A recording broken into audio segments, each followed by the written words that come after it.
I'm Joe Freshgoods. I'm a designer, entrepreneur, my idealist, whatever that word means nowadays. Just not an influencer. I hate that word. So yeah, not an influencer. Bigger than that.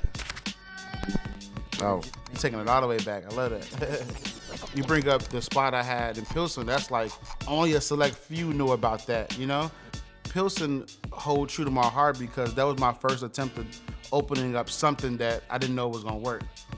I didn't realize how sus it was even having a storefront in front of my crib, like just putting my address out on social media, whatever like that. But that was the start of something. I didn't know what was going on, but I knew it was some energy that was starting to get created in Chicago with that space I had.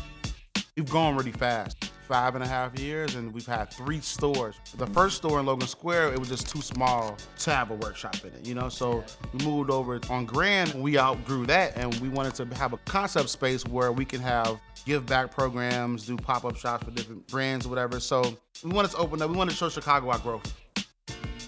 Back in the day when a lot of us worked at Leaders, we embraced everybody that came into the shop. The local rappers, the local painters, the guys that had brands, like everybody. It was a sense of community or whatever. So with Fat Tiger, we wanted to kind of take that approach and just making everybody feel like it's their store.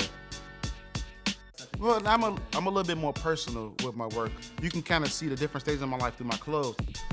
After I had my daughter, my stuff's starting to get a little bit more positive. And I don't know if I was doing it on purpose, but like, you know, from calling it a brand Dope Boy Magic and it based off drugs, and so now it's like more positive, smiley faces and all that. So yeah, I think I'm surprised by everything. I think the part of the success that I'm having is me not being cocky, and like, as corny as this may sound, when at the days that I have big releases, I literally wake up and be like, I wonder if people gonna buy this today, you know?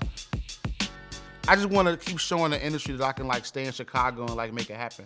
I have a lot of big, cool things planned. I think that's gonna change the narrative of what's going on in the city.